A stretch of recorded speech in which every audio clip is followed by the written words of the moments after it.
అవును.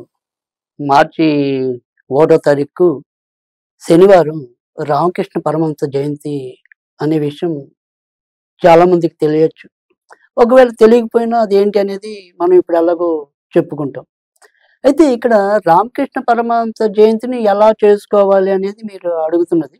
కనుక ఇక్కడ రామకృష్ణ పరమహంస ఏంటంటే ప్రధానంగా ఆయన కాళికాదేవిని ఆరాధించి మరి ఇటు మోక్షాన్ని పొందటంతో పాటు కొన్ని సిద్ధులు కూడా ఆయన ఆవిడ రూపంలో పొందటం అనేది కూడా జరిగింది.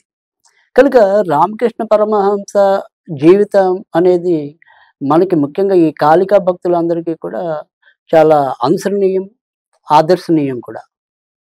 ఆయన మరి నిజానికి ఆయన ప్రధాన శిష్యుడు వివేకానందుడు కూడా మనందరికీ చాలా మందికి తెలిసిందే. అయితే ఇటు వివేకానందుడు, రామకృష్ణ పరమహంస కూడా చాలా చిన్న వయసులోనే ఆయన మరి పరంపదించడం.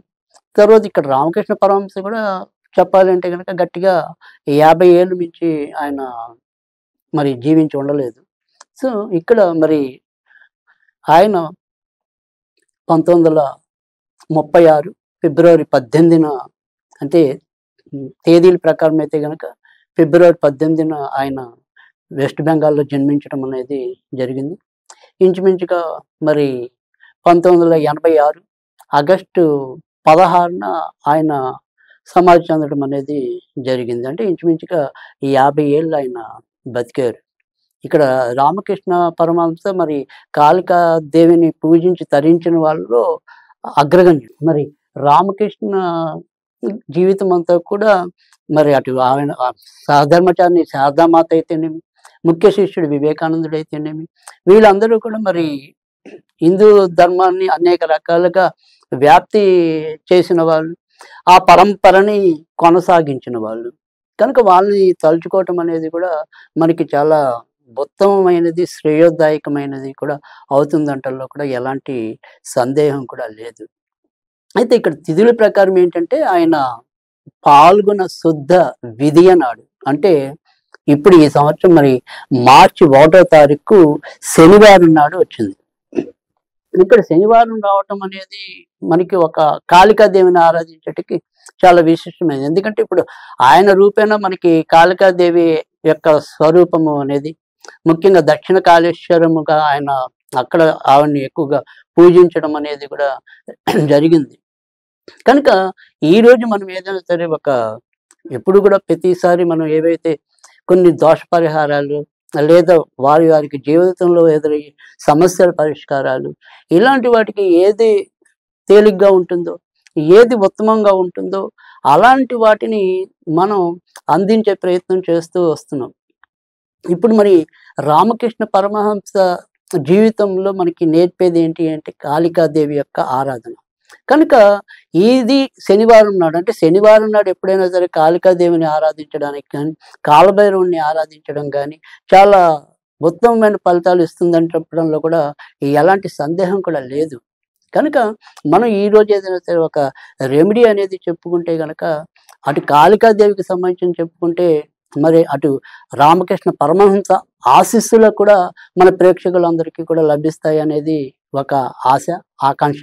మరి అదే రీతిలో మనకున్న ఏదైనా సరే ఒక సమస్యల సుడిగుండంలో మనిషి ఎప్పుడు కూడా పరిగెత్తుతూ, చిక్కుకుంటూ, ఈదుతూ ఉంటాడు. మరి ఆ నుంచి బయటకు రావడానికి కాళికాదేవి ఏ రకంగా ఆరాధించాలి అనేది ఈరోజు మనం చెప్పుకునే ప్రయత్నం చేద్దాం. ఈ ఈరోజు ఏదైనా సరే ఇది మీరు ఉదయమైనా సరే, రాత్రి అయినా సరే.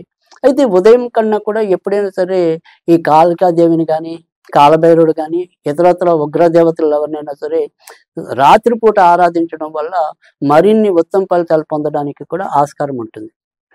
అయితే మీరు పొద్దున ఆరాధించినా సరే, సాయంకాలం ఆరాధించినా సరే, ఈ కాళికాదేవిని ఆరాధించడం వల్ల ముఖ్యంగా శని సంబంధించిన దోషాలతో ఎవరైతే ఇబ్బంది పడుతున్నారో వారికి ఉపశమనం లభించడానికి ఇది ఎంతైనా కొంత దోహదం చేస్తుంది. ముఖ్యంగా ఇప్పుడు ఏలినాటి శని గాని, అర్ధాష్టమ శని గాని, అష్టమ శని గాని, తర్వాత మరి వచ్చేప్పటికి ఏదైనా గాని జాతకంలో కూడా వాళ్ళకి ఏదైనా సరే శని సరైన స్థితిలో లేనప్పుడు, లేదా జాతకంలో శని దశ నడుస్తున్నప్పుడు కూడా ఈ యొక్క పరిహారాలు వారికి ఉపయుక్తంగా ఉంటాయి. ప్రస్తుతం మార్చి 29 వరకు కూడా మకర రాశికి, కుంభ రాశికి, మీన రాశికి ఈ యొక్క ఏలినాటి శని ప్రభావం అనేది ఉంటుంది. అయితే మార్చి 29 తర్వాత మకర రాశికి వెళ్ళిపోయి మేష రాశికి ఏలినాటి శని ప్రారంభమవుతుంది. ఇక మరి అర్ధాష్టమ శని అనేది వృశ్చిక రాశికి, తర్వాత వచ్చేప్పటికి అది ధనుర్రాశికి వెళ్తుంది. తర్వాత వచ్చేప్పటికి కర్కాటక రాశికి వెళ్ళిపోయి ప్రస్తుతం కర్కాటక రాశి, తర్వాత సింహరాశికి రావటం అనేది కూడా ఉంటుంది.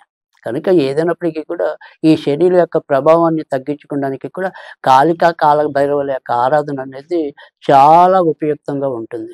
కనుక ఈరోజు మనం చేయవలసిన విధానం ఏంటి అంటే కనుక పొద్దునైనా సరే, రాత్రి అయినా సరే నల్ల వస్త్రాన్ని మనము ఒత్తిగా చేసి అలా 8 ఒత్తుల్ని వెలిగించాలి.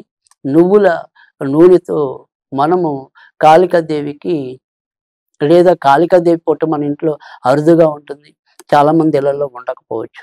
కనుక ఏదైనా సరే అమ్మవారికి సంబంధించిన ఫోటో కనుక మీ ఇంట్లో ఉంటే చాలు. ఆవిడనే కాళికా స్వరూపంగా భావించి ఆరాధించండి. మీరేమి వేరే ప్రత్యేకంగా మళ్ళీ కాళికాదేవి ఫోటో ఇంట్లో పెట్టుకోవాల్సిన అవసరం అయితే లేదు. ఒకవేళ ఉన్నది పూజించొచ్చా అంటే తప్పకుండా పూజించండి, అందులో తప్పేమీ లేదు.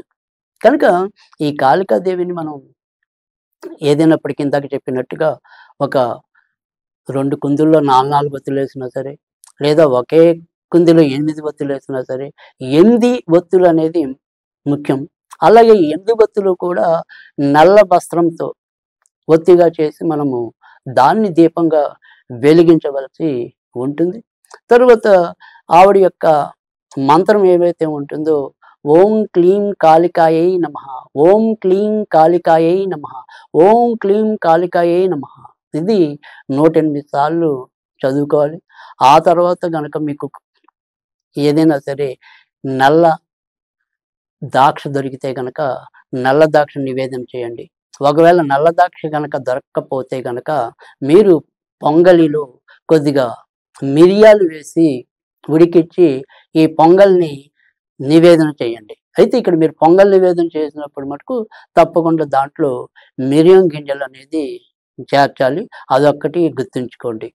ఇలా ఈ శనివారం నాడు ఇటు రామకృష్ణ పరమహంస జయంతి, తర్వాత మరి కాళికాదేవి ఆరాధనకి శనివారం 2 కలిసి రావటం అనేది జరిగింది కనుక ఈ రకంగా మీరు ఈ ఒక్కరోజు కనుక చేసి తప్పకుండా మీ యొక్క శనితో పడే